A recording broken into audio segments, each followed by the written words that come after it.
Here's the second part of our parabolas unit. Today we're going to concentrate on the key features of a parabola. Alright, parabola is the graph of a quadratic in the form y equals ax squared plus bx plus c. We've met this before when we did our unit on factorisation. And you remember about the quadratic form using the letters a, b and c. When we plot a graph of a parabola, there are four key features we're interested in: the y-intercept, the x-intercept, axis of symmetry, and the turning point. So let's look at each of those, what it means. The y-intercept we've met before in straight line graphs. The y-intercept is where our graph, our parabola, will cross the y-axis. All parabolas have a y-intercept, and just like in straight line work, you can find the y-intercept where x equals 0. So in this example here, the y-intercept is where the parabola is crossing the y-axis. The x-intercept, or intercepts, is the point where the parabola will cross the x-axis. It can be found when y equals 0, so you remember back to our unit after factorisation on solving quadratic equations. We had the quadratic equal to 0, and that's how we find x-intercepts. With parabolas, there can be three different cases. There can be no x-intercepts, 1 or 2 x-intercepts. So if you look here, this blue graph, you can see the graph, it's one of those cup-shaped ones, but it turns before it hits the x-axis, so there's no x-intercepts. It doesn't indicate here, but you'll see that if this graph continued up here, it would cross the y-axis, so it always has a y-intercept, always has a turning point. Second case here, this like our basic parabola y equals x squared, or 2x squared, or 3x squared, or half x squared. The parabola has only one x-intercept. The turning point is on the x-axis. And the third case is a parabola which will cross the x-axis in two spots. It'll be two x-intercepts. Alright, we talk about the line of symmetry, that these parabolas are symmetrical. So the vertical line that will divide the graph in half. There's two methods to finding this. One is using the graph, and you'll find the axis of symmetry is always halfway between the x-intercepts, or you can use an equation, and this bit you might remember is a part of the quadratic formula. It's the minus b over 2a. Remember the other part of the quadratic formula had plus or minus the square root of b squared minus 4ac. So when I draw a parabola, the axis of symmetry is the vertical line that cuts the parabola in half. It goes through the turning point,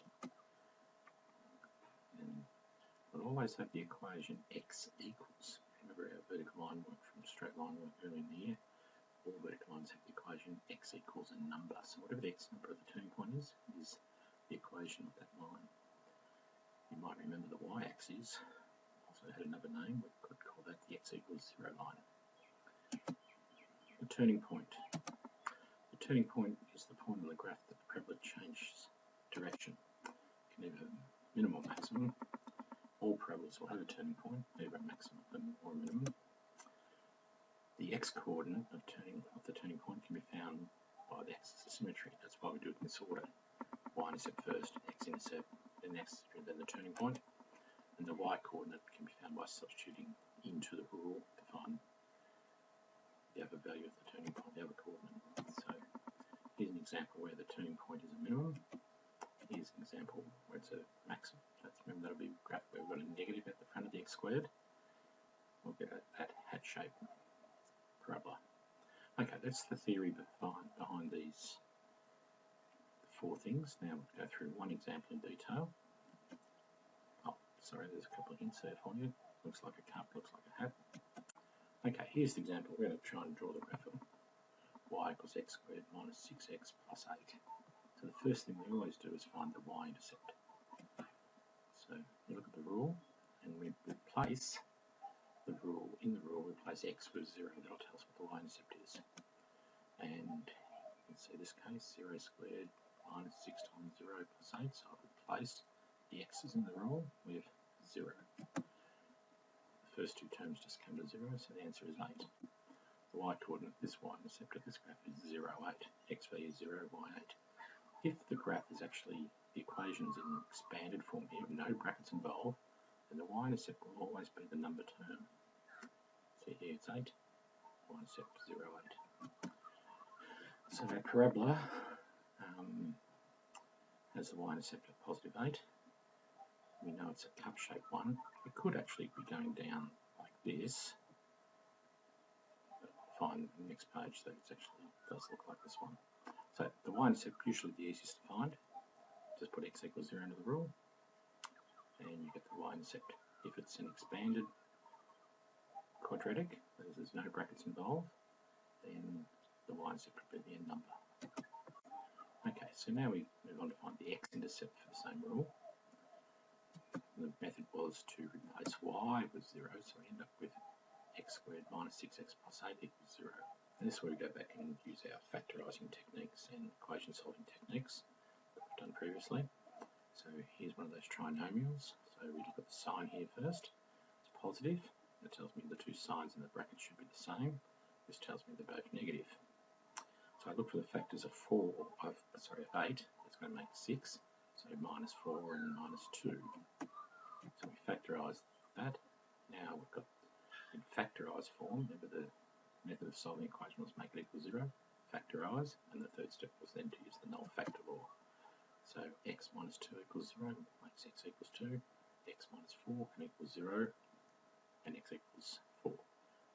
You might remember that shortcut was if you change the sign of the number. In those cases, as you can say, the two x-intercepts are 2, 0 and 4, 0.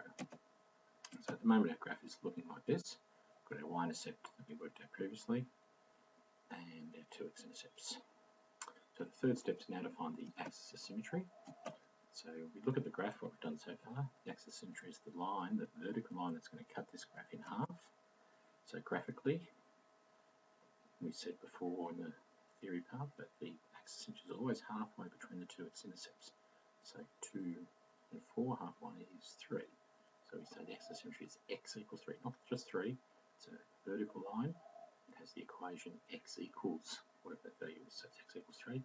Or I can use algebraically, using the rule, the axis of symmetry is going to be x equals minus b on 2a. Remember that's part of the quadratic formula. In this example, a is 1. B is negative 6, and C is positive 8, but we only need B and A, so negative of negative 6 makes 6, over 2 times 1 makes 2, x equals 3, same answer. Another method, which is not written down here, is if you just add the two x-intercept values, 2 and 4, and then divide by 2, so 2 plus 4 makes 6, divided by 2 makes 3. So there's our axis of symmetry, it has the equation x equals 3. So the last thing we look for in a parabola, after we found the intercepts and the axis of symmetry, we try to find the turning point. If we have the axis of symmetry, in this case we did, that's why we do it in that order, we know it's x equals 3. So that's the x value of that point. So if I put the x value into the rule, I'll get the y value. So here's the rule, we put 3 for x, replace the x's with 3, multiply the brackets out, so we get 9 minus 18 plus 8, add that together and you get negative 1. So the turning point has the coordinate 3, negative 1. Okay, and there's our completed parabola. Things to remember about parabolas. It's an equation. Its equation is quadratic, contains the x squared term. It's a smooth curve, not straight lines between the points. It's smooth and turning all the time. Symmetrical, has an axis of symmetry, and there's always a turning point that's either a minimum or a maximum. Following this video, there'll be 2 other worked examples, so it'd be worthwhile looking at those before you start the work on this topic. Thank you.